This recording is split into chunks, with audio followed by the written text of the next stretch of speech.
All right. Happy Friday, everyone, and welcome to another episode of Learning Tech Talks, where we're exploring the landscape of learning technology and cutting through the fluff to answer the questions you need answered to make the right decisions when building your digital learning ecosystem. Today, I'm joined by Toby Harris and Rob MacAllister from Filtered, and we're talking about making learning relevant with their Magpie AI product. And so for those of you joining us live, be sure to give us a thumbs up and tag in somebody who would benefit from the conversation. But before we get started talking about all the fun learning tech stuff, the question of the week is, what is a TV series that you are embarrassed to admit you've binge watched?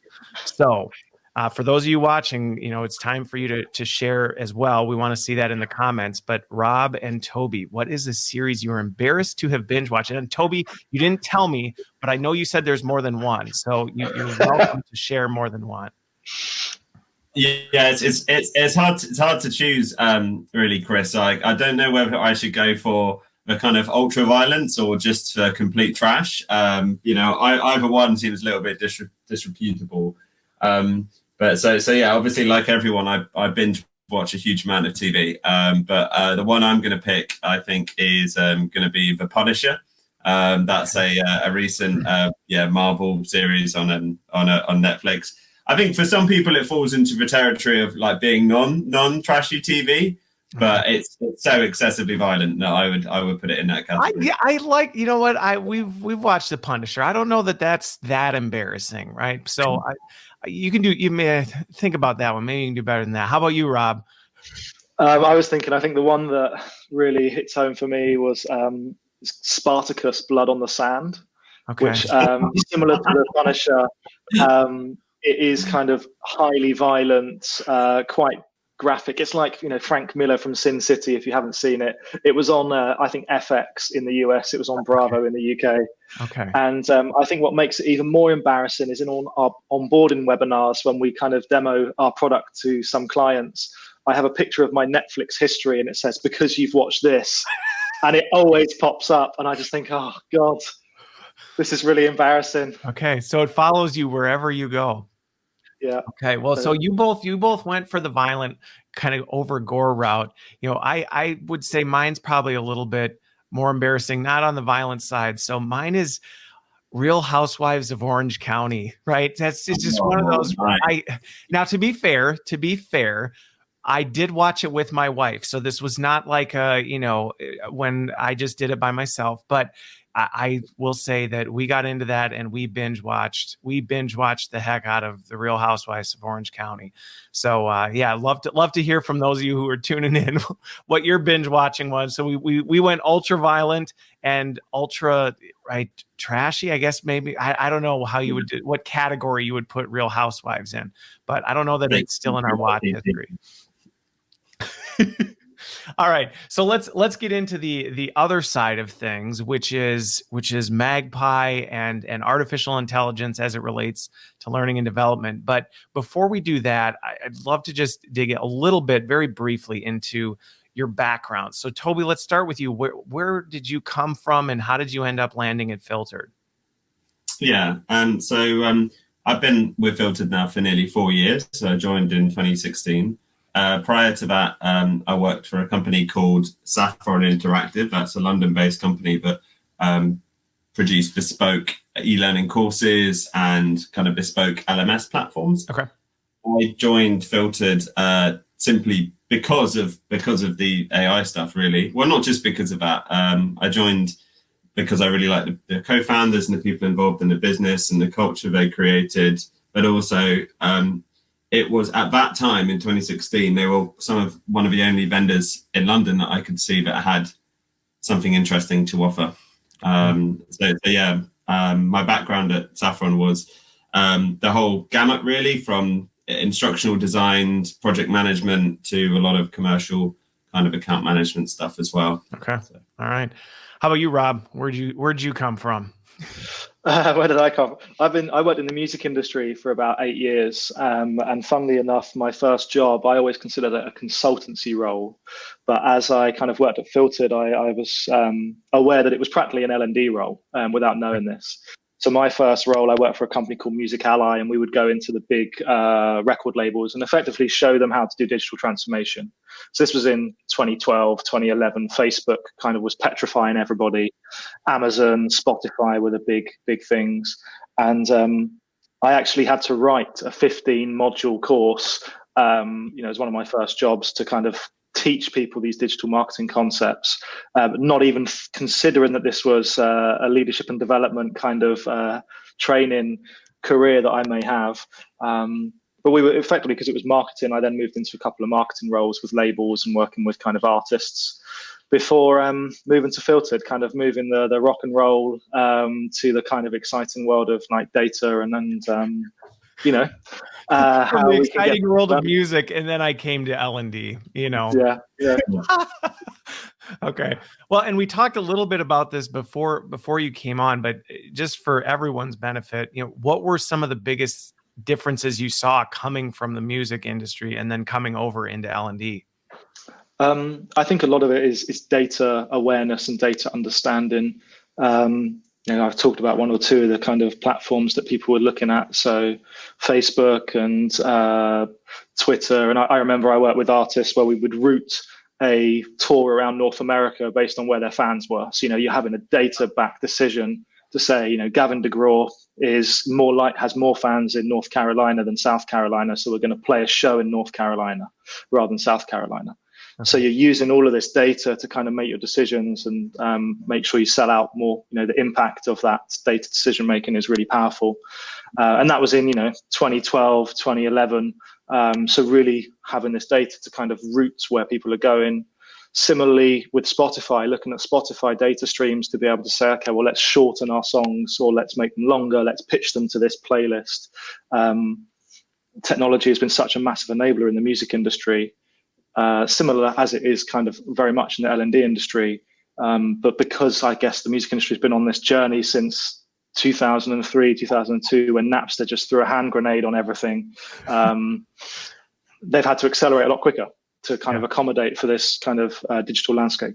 So that's, I think, the biggest thing is the data awareness, using data where I feel like we're getting there as an L&D kind of industry. And I think it's great that the more and more clients we speak to are coming in with a kind of data awareness of using tools like Tableau, Power BI, Nime, Watershed, but really then understanding what to do next with the data is kind of the big issue, I think, is how do you use it? There's so much data out there, it's filtering out the big difference, I think. You kind of went domo arigato at the very end there, but yeah, I got the gist of what you were talking about. And are you trying to imply that L&D isn't all the way there yet from a data standpoint? Because I am sorely offended, Rob, that you would even suggest that. Well, I won't answer that. I'll stay neutral.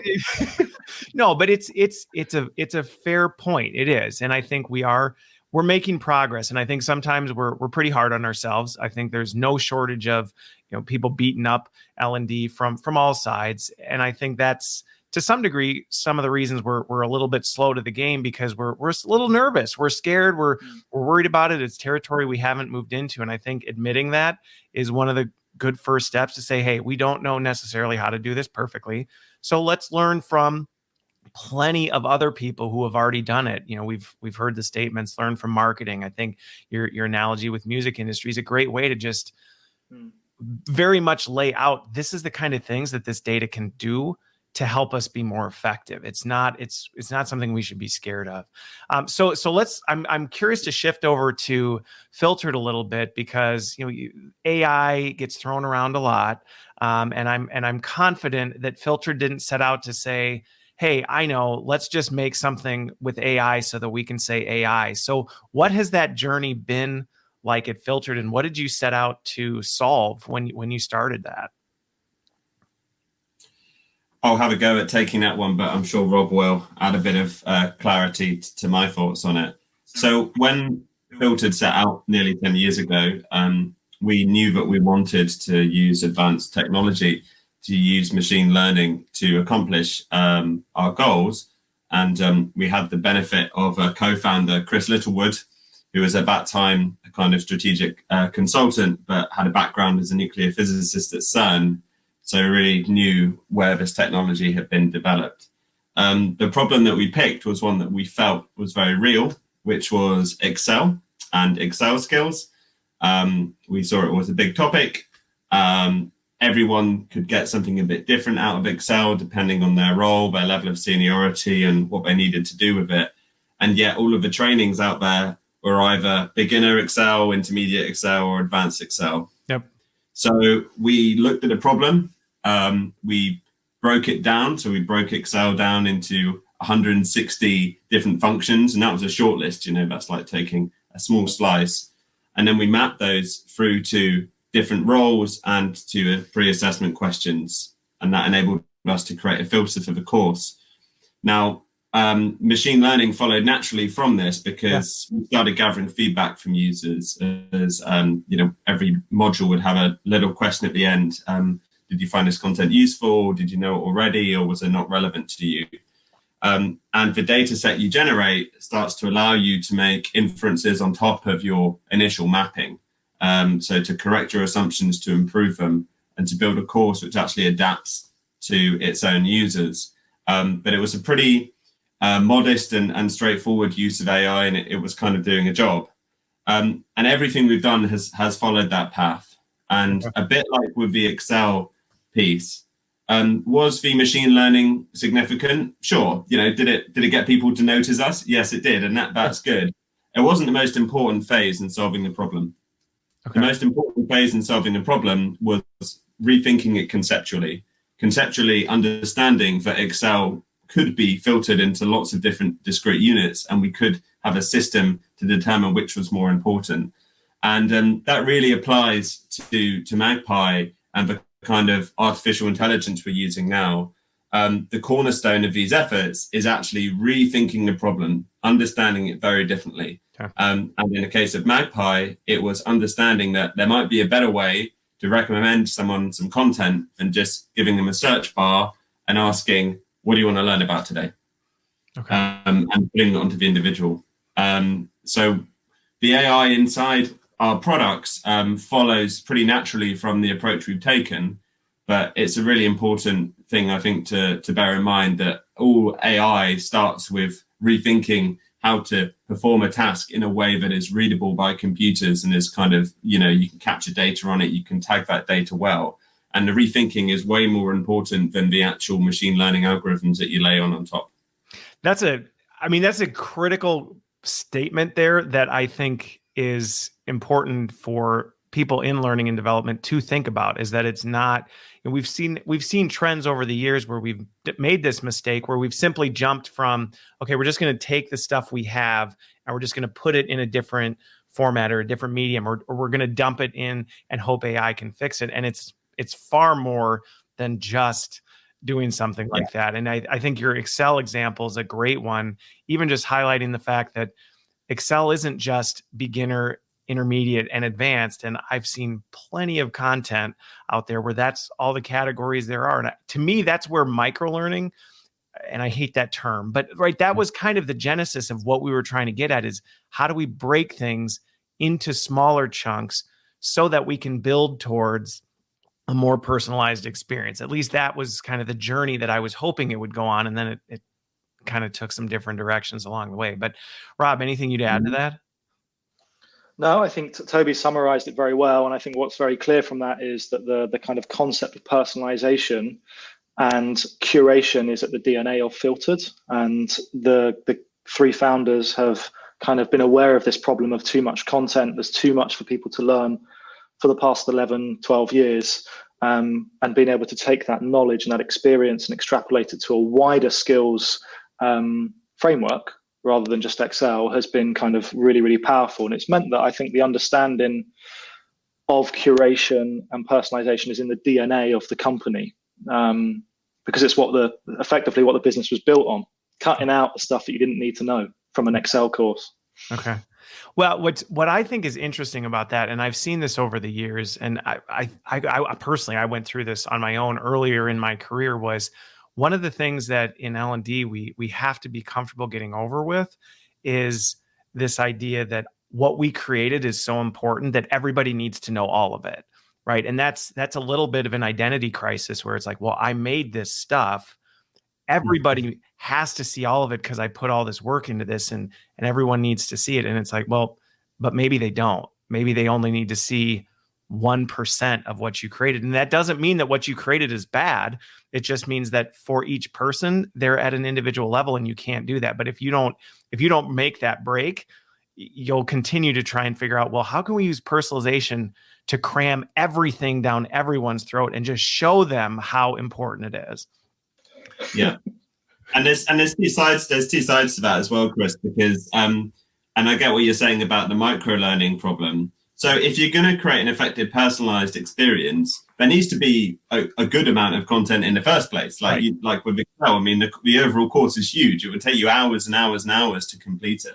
But that was necessary so we could get to the half an hour, the 10 minutes that would actually make the difference. Okay. And so when people get micro learning wrong is when they think, oh, this is all about condensing what I need to say into like a 30-second soundbite. That's not quite right. You've got to think about the journey that someone needs to go on and cut that down. And just to reiterate that point Rob made about curation, we definitely are a curation business. And we absolutely believe that less is more. You know, it is about getting to less for you as an organization and for the individual. And that is a very complex, difficult journey. As you say, it's much easier to add more. It's much easier to build more. It's much harder to say, I want to end up with a lot less than I've got now. Right. So one question that Toby Newman asked, and I think it's an important one, is, so you look at the Excel example, and I don't want to say that's easy because we talked about the complexity of it, right? You got to break it into all these pieces, and then you got to figure out how to make it relevant and filter all that down. But you're basing it off of something that exists, right? We knew that Excel was a thing. We knew all this content existed. As you look at, I think the challenge we're faced in HR and in learning and development is, how do we get ahead of that curve? So instead of being reactionary and saying, okay, well, 3 years later, we know everybody needs Excel, and now people aren't even using Excel because they're using Smartsheet, right? And now all of a sudden we're behind the curve. How do you leverage this to help us move faster to get ahead of this and identify some of these future skills so that we can do that and personalize that instead of always being reactionary? I'm curious, if you've had to tackle that. Do you want to take that, Toby, or shall I? I'll have a go. You can so yes, doing this for future skills is harder than doing it for skills that we already know very well. But those are also two things you can factor into an analysis. So the analysis that we do at the start of any of our projects is all about coming up with a list of between 20 and 50 highly prioritized skills for that organization. Not 400, not 1,500, not 15,000. Yeah, there probably are that many, but the point is you do need to prioritize if you want to change something. And it's really, if you can imagine a graph, and on the y-axis you've got capabilities that are important now, and on the other axis you've got the stuff that's happening in the future. And we can look at both of those factors for a given industry, for a given company. So we can look at existing economic data sets that say, what are the skills important to these particular people in their roles now? And we can look at, good predictions about what's going to happen to this industry, what are the mega trends, what are the strategic reports, and then we come up with a blend of the two. Because if you're in too future focused, you're kind of off in fairyland and no one's going to really buy in, that you're going to have no traction. Whereas, as you say, if you're just focusing on existing skills, then you're in danger of not producing something which is tapping into the change the organization needs to make. Rob obviously has to do this on the ground a lot, and he's had to implement completely future-facing skill frameworks and sell them in. So what's your take on this question of now versus the future, Rob? I think the everything that you've said, I would agree with, Toby. Desk research is key, trend spotting is key, but also the thing to maybe say about our platform, Magpie, is that every individual instance for a client is different. It's unique. It's bespoke to their own skills framework. So if we're working with one organization, we're not going to start from scratch and kind of implement something that they don't already agree with. So it might be that a client has already done some desk research and has the kind of skeleton of a framework around future skills. And we take that initiative and that understanding, as Toby has said. We map that with what our own kind of understanding is. And the beauty is that because we use artificial intelligence and machine learning, the content will iterate and expand based on the usage. So it's not that, when we launch a platform with a user or with an instance, we're continuously, for our sins, updating it. It's this living thing. Yeah. Every week, every month, there is the potential to add more content to it, to identify new skills. And, going back to the data point, we look at our data for usage very heavily. It might be that something that is being really highly accessed, such as, say, for example, communication for a digital transformation project. Yep. Communication is still super important. But it might be that the business thinks that blockchain is the thing that everyone needs to focus on. Having that communication kind of understanding and making sure that people understand that communication is still key is still really important. It might not be the future skill that we're going for, but if you look at kind of what LinkedIn Learning's kind of skill reports are saying, creativity is one of the number one skills that everybody should have. That's not a new skill. No. But the way that it's being used is very different in terms of what creativity could have meant 20 years ago to now. Yeah. So it's not just about finding those future possible skills. It's about kind of raising the relevance of skills that you may not assign to a certain task or objective as well. Well, and two things that you brought up that I think are critical in this is this, to me, getting ahead of the skill gap. It's a shared partnership. And I think sometimes, we in L&D look to vendors to say, so what is it? And it's like, hey, what is it to you? We can help you understand some of the trends that are happening. We can help you understand what's going on in the market because we're talking to a lot of people, but your business. You need to help us understand what are your core priorities, what are the things. And that's where I think the strategic partnership between our internal as practitioners and you as external providers, it's key. We can't just delegate that responsibility of knowing, hey, you just give us our top 5 list of things. That doesn't exist. I think the other thing that you brought up, which is something that I've been wildly focused on for a while, is being able to identify those timeless skills that, if anything, technology is bubbling to the surface in priority. However, like you said, it's a different application of it. Yeah. Communication is not going away anytime soon. If anything, technology is skyrocketing it to the top because more than ever, people have to be better communicators as technology is taking away some of these trivial tasks. We're being asked to do more human activities. And I think the part that's unique about it, though, that we're seeing, even with what's going on with the coronavirus, is the application of communication is different now. It's not just, do you know how to have a water cooler conversation and can you stand in front of a room and present well? It's, do you know how to navigate digital technology? Can you have a digital presence? Can you work with people, globally in a different way? And I think that's something that, it's that balance of what are the hard skills and what are the human skills, if you will, and how do we prioritize them? Cool. I think as well on future skills, just very quickly, you have to be able to speak to the organization that you're working with to understand actually what are their future skills. It might be that we go into an organization and we perceive that blockchain is the skills of the future, and we go to an organization, everybody already knows blockchain, so it's not a future skill. It might be that we propose that something in Python, let's say, and I'm sorry, I'm using very digital skills, but it's very tangible, whereas no one can use Excel.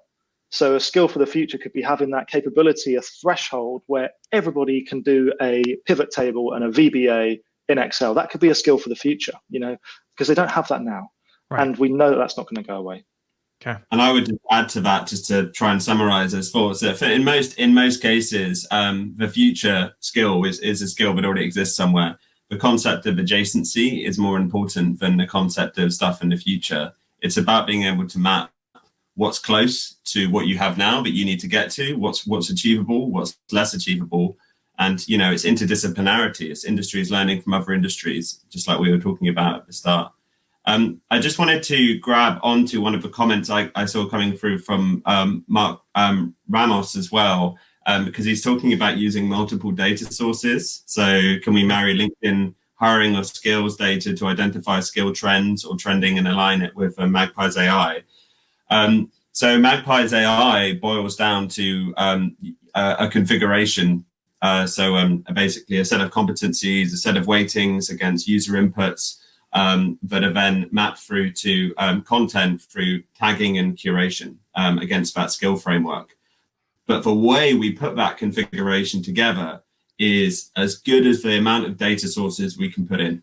Yeah. So if we can just go from global economic data, sure, that's okay. And that's like your off-the-shelf kind of product. Yep. But it's only going to be so effective. I've learned, and I'm not a data scientist by any stretch, but what I've learned about data science and this sort of stuff from working with Filtered is that accuracy and relevance and usefulness comes from combining multiple data sources.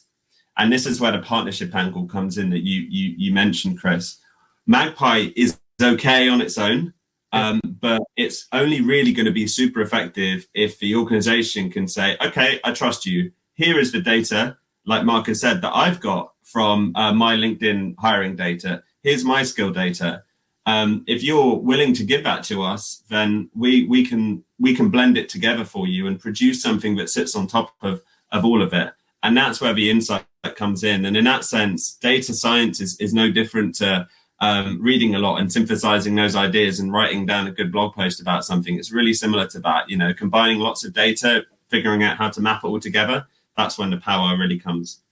Well, and it's a great question that Mark brought up, because it is about bringing as much data to the table on things like that. But the other part of it that I think is a little bit of a shift for us as a function is we have to think about the broader talent continuum. We can't just be thinking about learning and development and how are people learning. We have to think about how are we bringing people into the organization? How are we identifying talent? How are we categorizing? And we need to understand that stuff so we can say, okay, as we're looking at learning solutions or learning technologies, how are we marrying it with this other component of things? And that, again, it's not just a partnership with vendors, it's a partnership with other functions in the business to know what are they doing? How are we operating? So it's a great question, Mark.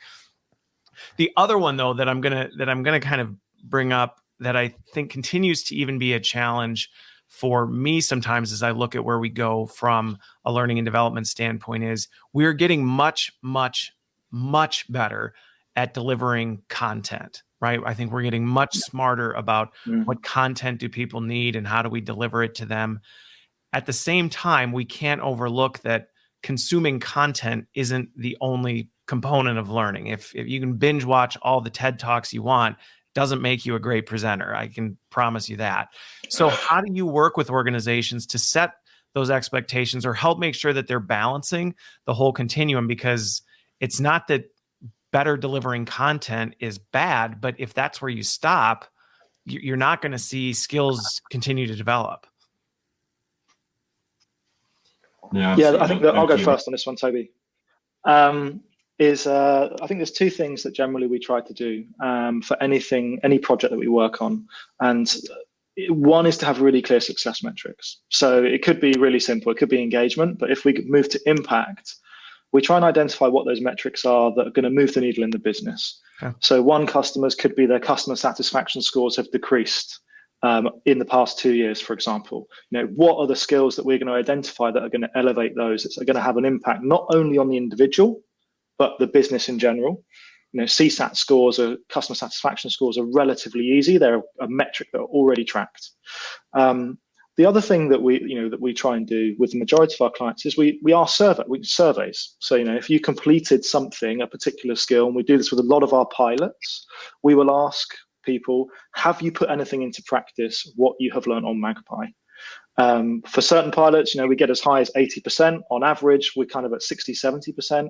And that's exactly the point of, I've watched a TED Talk. Has that affected the way that you think? Because that can have a big impact, even just thinking, synthesizing it, as Toby said.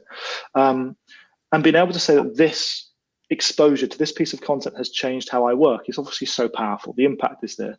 So we do, at the moment, it's a manual feedback loop. As Toby has alluded to, we ask, within the tool baked into it, we ask people relevancy, was it useful, was it not?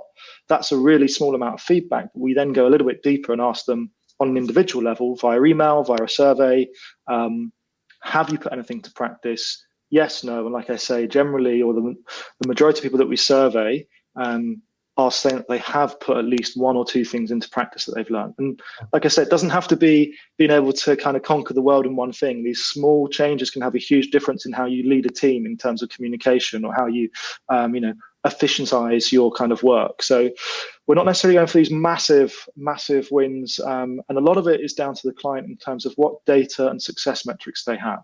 Yeah. Because we can come in and prove that impact in terms of asking you, Christopher, have you put something into practice, yes or no? But we also need to make sure that putting something into practice solves this bigger business aim, that we can tangibly say we've moved the needle as a L&D team internally, but as a provider externally, and acknowledge that there's going to be multiple parts. Right. Retention in a business could be a wide variety of reasons why people are leaving their job. So if we deliver a management course or a management solution and things go through the roof, there's going to be other parts to play to that. It could be that the benefit system's changed. It could be that there's a whole new set of personnel, but it's having that awareness of kind of the other factors as well. Well, and the thing that brings up that really on the practitioner side is the message to take home is that it's like, this is still, it's not like this makes our role irrelevant. Even if machine learning and AI takes care of all this stuff, we still have to play a role to say, okay, yes, this content's getting better. We know that component's fixed. Yes, maybe we're capturing some measurements, but what are the other things that our employees need to be able to get better at it? Because it's not just content, it's all these other things. And how do we build a holistic solution? So the other thing though, and I'd love to get your take on this is, we talked a lot about it's as good as the data comes, right? The data that comes to you is as good as it's going to get. And granted, you have your own data that you can bring that can kind of bring you an off the shelf thing. How do you work? Because I can tell you, I don't think I've been in an organization where I've said, our data is amazing. It's spotless. It's clean. I can count on it. Everything about it is great. I wouldn't change a thing. So we're a lot of times dealing with bad data or incomplete data. How do you work with organizations on that? Because that is a risk, right? Yes, lots of data is good, but if it's bad data, then you might actually be kind of putting things in the wrong way. So how do you work with that? It's unusual that you can that you have good data to accomplish the thing that you want sitting on the shelf. Yeah. That's very rare. If you had that, it's probably because you're trying to optimize something you're sort of already optimizing for. But often if we're trying to, as in the examples we've talked about, we're trying to change behavior in a big way, we just don't have well-structured data. So if we, for example, want managers to be developing themselves more in their own time and sharing that with their team, and all we have is an LMS full of compliance data, good luck. Like, it doesn't matter how much you dig, right? You're always, the data is going to tell you its use case. The data creates its, the system creates its own context. So when we say that we're only as good as the data we have from our clients, it's important to note that we need something there so we can do something with it to create a way of generating better data. And the most tangible example of this is asking good questions. So it's a very, very simple little feature of the product, and it's very, very important. I mentioned at the start the real non-AI, non-machine learning innovation piece of Magpie was, what if, rather than a 20-minute survey to generate a recommendation, we only ask people 3 questions? Okay. What if we only give ourselves 3 questions to ask? A, how do we generate good recommendations from that, and therefore the skill signature and the product? And B, what questions do we ask? And we've been on a huge journey, but the most amazing things I've seen happen with our product and client data is when we're able to take a huge mound of research and insight and user personas and people personas and turn that into 3 questions for A, generate a good recommendation for users, and B, generate this really useful kind of tracking piece to understand when someone said X, did they do X or did they do Y? Were those assumptions right?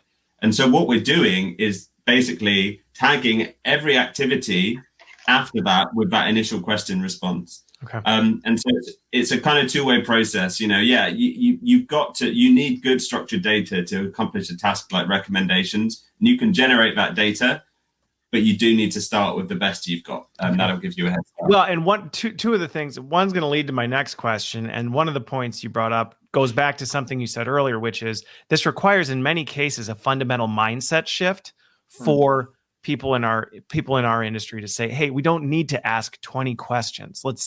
What are the 3 that actually are going to make a difference versus getting caught up in, well, but we need to ask 20 because that's how we've historically done it. And then the second question that this leads me to is, so with this, I'm curious on that, because the Netflix of learning analogy is so burned out. It is just so burned out. And, I'm kind of tired of hearing it, because the reality is you look at Netflix and even Spotify, right? Going back to the music industry, it's trying to make preferences based on what you like, right? Your preference, not necessarily what you need. Nobody's listening to their playlist and going, oh, wow, Spotify knew I needed that song so I could push out this next, rap. But in learning and development, that's really where we want to go. We're not looking to go for edutainment. We're trying to go for driving things forward. So how does Magpie help balance that? Because yes, there's something to say about, look, if you push people things they hate, it doesn't matter if it's what they need, you're not going to get anywhere. But at the same time, if all you're giving them is things they like, how do you strike that balance? I want to flip that question round and say something, and then hand over to Rob to give some examples. Okay. No pressure. Okay, so the question's coming through is, well, you're just a content recommendation engine. You're getting content consumption data. How do you actually impact performance? How do you change the way an organization works? And the obvious answer is that we don't do that on our own. Yeah. And the way that we do it is much more negative than positive, if that's a good way to frame it. In that, actually, there's a ton of stuff that is stopping you from helping your people improve their performance. Frankly, they're stopping people from just doing their jobs, and is certainly stopping you from achieving the kind of behaviors you want to do.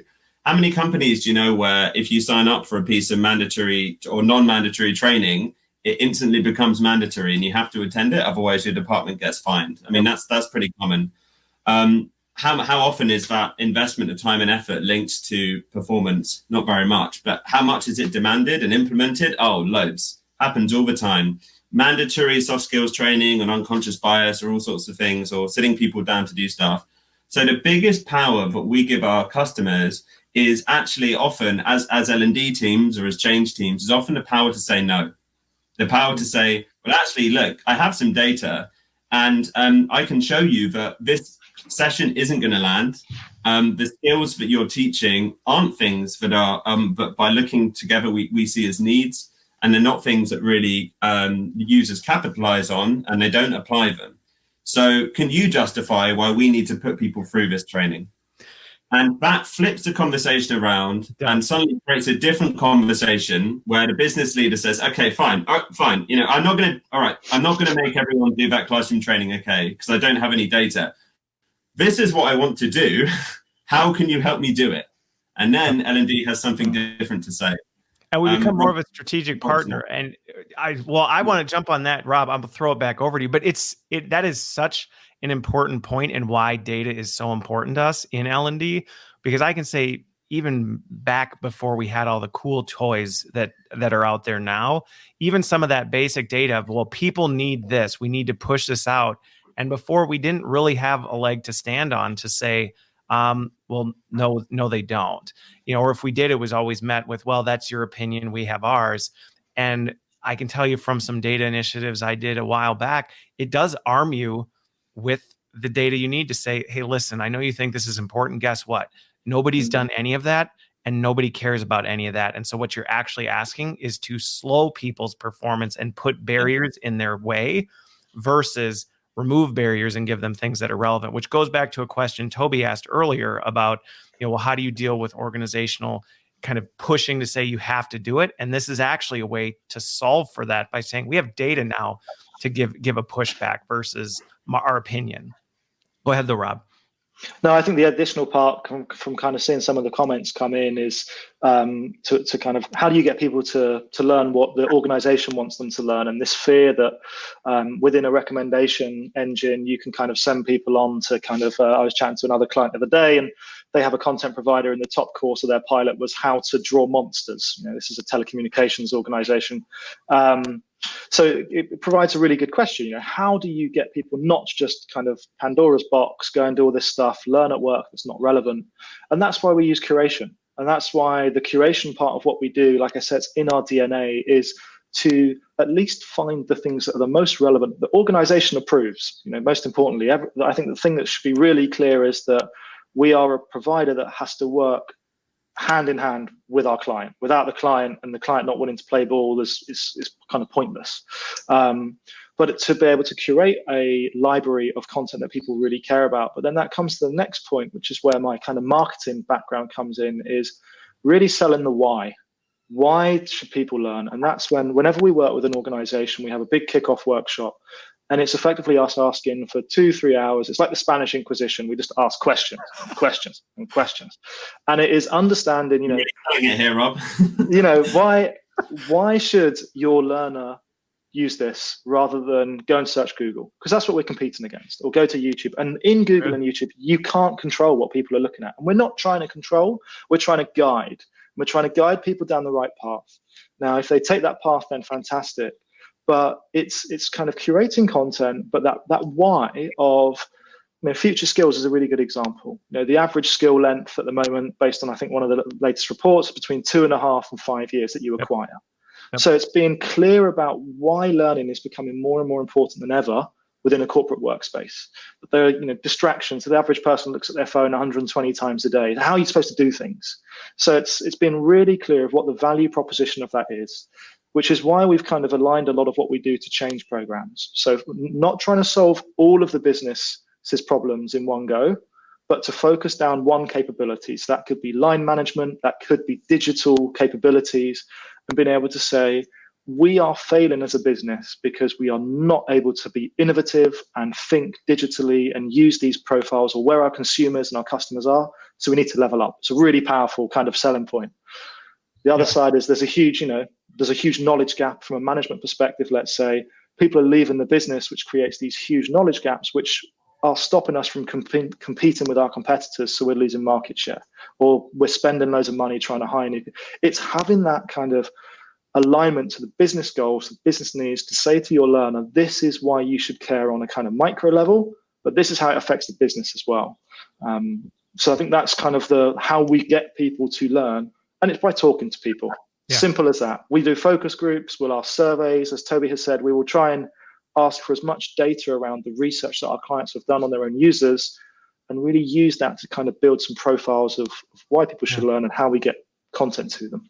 Well, and two things on that one that I think are worth highlighting on this is, the reality of this, and I think sometimes this is where we get frustrated and trip a bit, is this is a lot of work and it's hard, right? We talk about this stuff all the time. Be aligned to business goals, make sure you're, doing this stuff.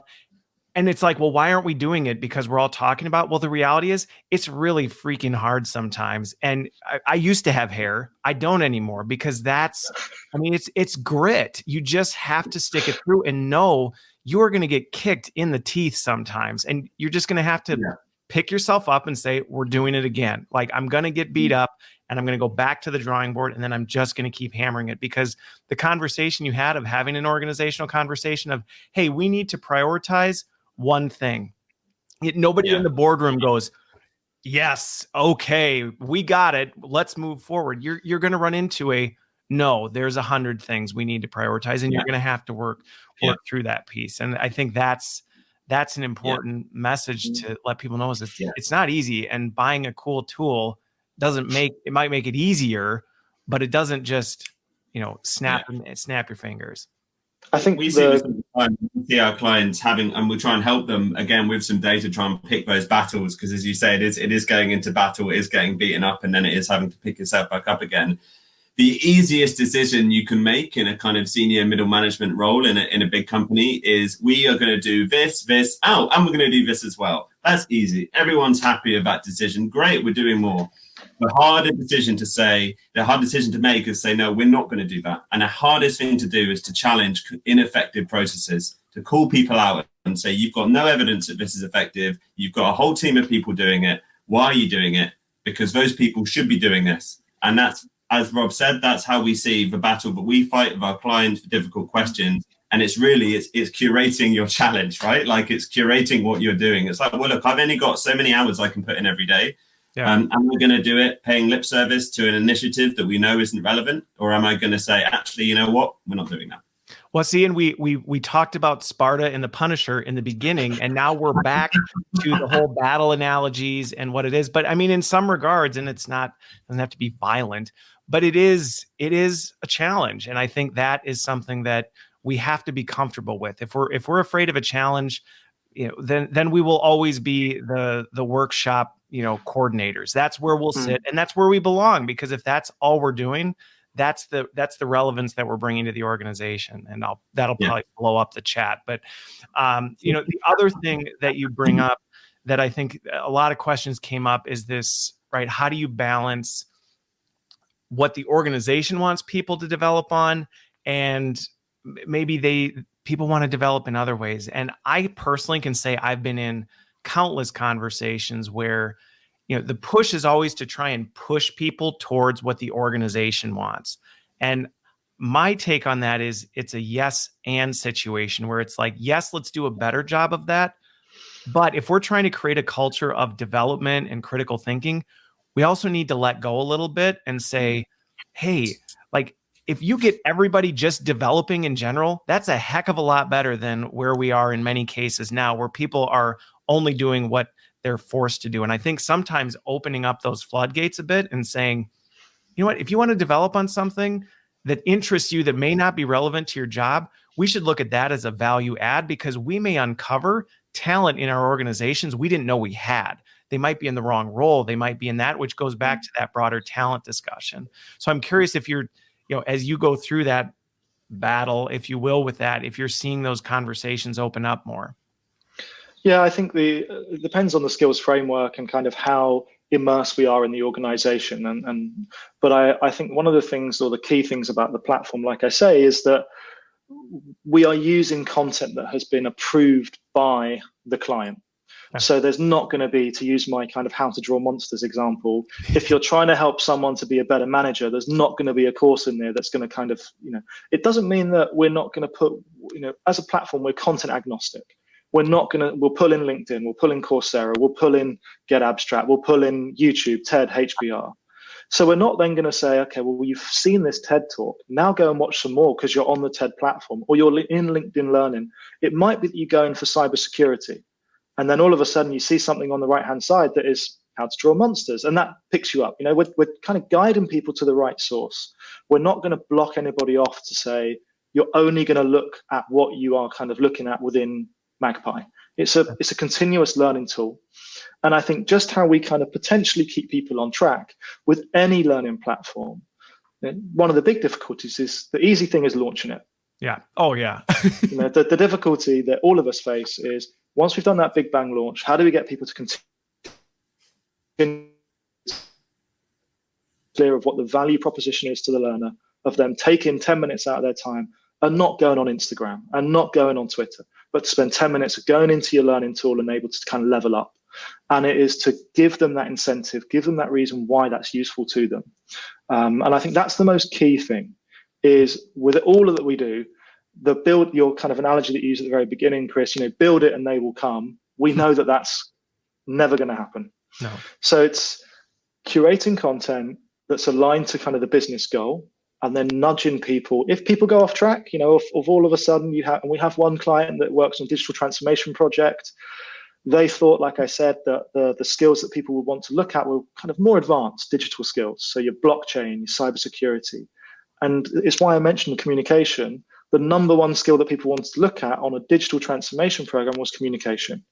So it's about kind of being able to offer people the T-shaped or kind of a widespread role of to say you can focus on everything, and we're not going to block what your focus is, but we're also going to suggest things to you that are going to kind of allow you to narrow down and bottom out that T as well, which are going to be based on our data, the algorithm, and also the skills framework to be able to say, Chris, because you're in this role or because your objective is this, we think these things are more relevant to you. Go ahead and do that. But we're certainly not going to stop you from using the search bar to look at everything in the tool if you wanted to, or look at the explore section below kind of our these kind of more curated and I would say smart playlists, which are going to be really unique to you based on usage. Okay.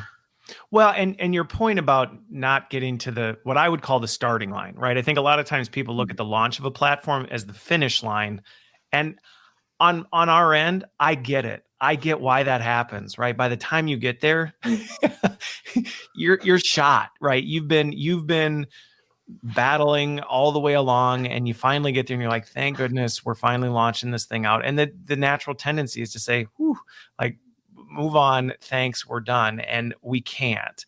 So I am curious with that though.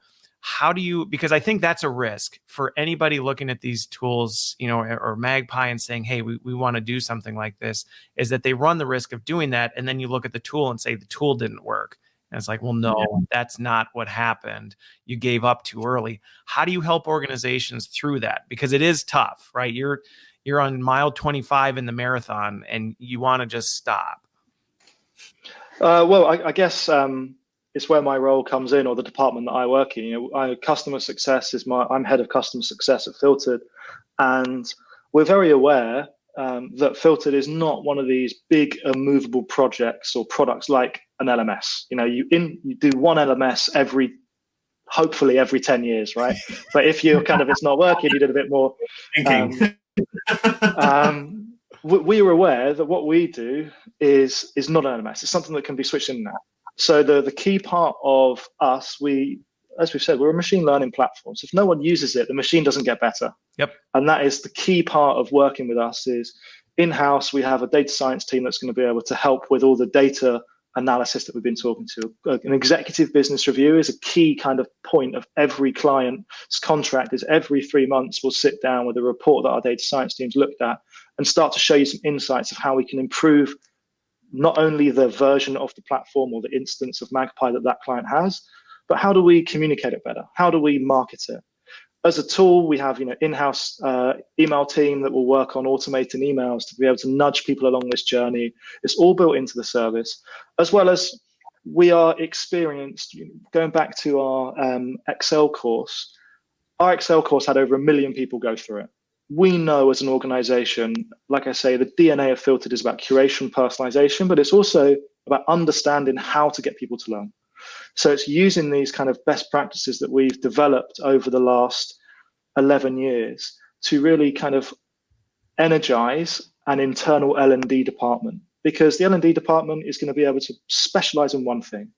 And I think it's hopefully not so clear, but like I said, I've worked in marketing before I worked in L&D. So from our team, it's a case of being able to give some external expertise that can really move the needle on to achieve the goal. So it's emails, it's videos, it's webinars, doing sessions like this, where we're talking to people live to be able to get them to understand the value of the tool. We're a continuous support throughout the length of any contract we're working with anyone, and that's because it's part of the tool. It's the platform is there to be used. We want people buying just the platform.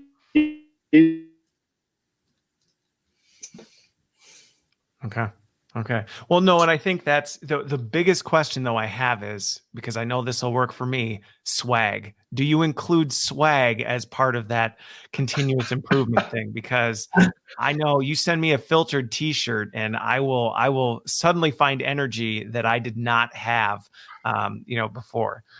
We've got great swag examples. Rob, do you want to explain about the Kit Kats? Yeah, so one of the things we did actually with one of our clients, and I can't say that this was our idea. So full disclosure, the client was the one that came up with this idea. And in the US, I'm sure you must have Kit Kats. Everywhere has Kit Kats. Everywhere has Kit Kats, and Kit Kats you can split in half. And we sent out Kit Kats to the first, I think it was 200 people that accessed Magpie in the organization. Okay. Organization's 5,000 people. And they were customized with a note saying, split this in half, share it with a colleague, and share Magpie with that person and talk about Magpie to them. So it's a really nice kind of like tangible way for an end user. It's funny that you talk about swag, because I'm joining the meeting with a client in 40 minutes. I've got a T-shirt down here ready to put on to wind them up to say that I've got your T-shirt on. I would have worn one if you sent one to me, but it's a long trip, isn't it? Long one to send one.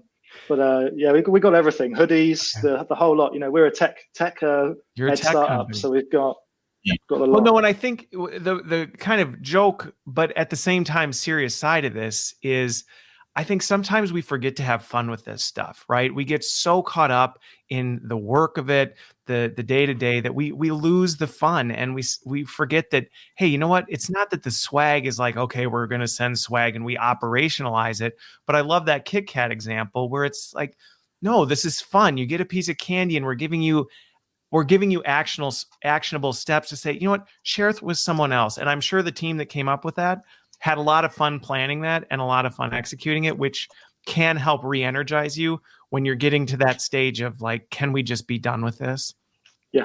Yeah. So energy is so. Go ahead. Yeah, and I'd say no. Just iterating, saying energy is important, and the kind of work we do, it should be fun, it should be interesting, it should be fulfilling. It should really be like any job itself. But and those elements for the human, for the fun, are so important with technology, especially when you get down to the level of people who are tired of new technology, they're tired of new things coming in, they're tired of new ways to do stuff, they're exhausted by change and transformation. You have to find a way to get to that really human, simple message. But it's different for every company, but it's there. Maybe in one place it's Kit Kats, in another place it's a particular way of talking, it's a particular gesture. But you've got to find that human side for sure. Well, and Nina had asked earlier, and I think it's an important point, but she's like, well, how do you ensure people practice what they learn, and how do you bring this to life? And I think we've summed it up right here with a lot of those things, right? Some of it is what we're talking about with machine learning and what Magpie is doing, which is making what people get as relevant to them as possible, because that's a key part. I think the energy behind it, and having fun with it. I think, I look back to my days in teaching, and, the teachers that had just lost, their eyes were just dead, right? Their students, they weren't excited about it. They weren't there. We need to bring that energy and inspire people to do things. But I think a big part of the way we do that is through storytelling and being able to tell the stories that bring people to life. And I think that's the human side that the technology is never going to steal. At least I'll put myself out there saying that, but I don't think technology is going to get to that point where we can eliminate the human inspiration. Even if it can be great at giving people stuff, if it can tell them exactly what to do, I think that human nature is still what makes it unique. One of the best things I saw just on that point of having fun with it, I saw it on Reddit yesterday, and obviously lots of schools are being shut down because of coronavirus. And for some schools, they're able to kind of do sessions remotely or virtually. And there was this one, a games design, I think it was Ohio University, and the professor sent out it was game design was the course. And he sent out a message that was based on Fallout, which is a video game, which is generally post-nuclear. So the world is, going to end. So he plays on this kind of theme of where we're at now and writes this incredible email of that you're going to have to do this, you're going to have to do that. Really, really, really relatable to what they're trying to learn. Game design, let's use some game language to align with it. Uses some acronyms that subtle jokes, which really it got shared on Reddit. It got 50,000 people upvote it. So you can imagine the impact that must have had to his students, where 50,000 other people are going, wow, this is incredible. So it's having a bit of fun with it that really goes very, very far. Yeah, I am right there with you, and I think that's something that we can bring back to L&D along with technology. I think we can bring that back, bring back the fun, and let technology enable us to do it better and more effectively and tell compelling data-driven stories, but not get so caught up in that we, just are kind of droning on with it. So, I knew we would run out of time before we run out of things to talk about. And I would love to dig deeper into the machine learning, because we did talk before about going into it, but I don't think a minute is going to do us anywhere near the justification of what it looks like. But this has been fantastic. I really appreciate you both joining me here. I think, from the dialogue and the comments that have come through, I think a lot of people have gotten a lot out of it. So thanks for being here. Thanks for sharing more. And I'm sure this won't be the last time we talk. No, for sure. Let's do it again. All right. Thanks thank you for all the questions. Thanks, everybody. All right, everyone. Bye-bye.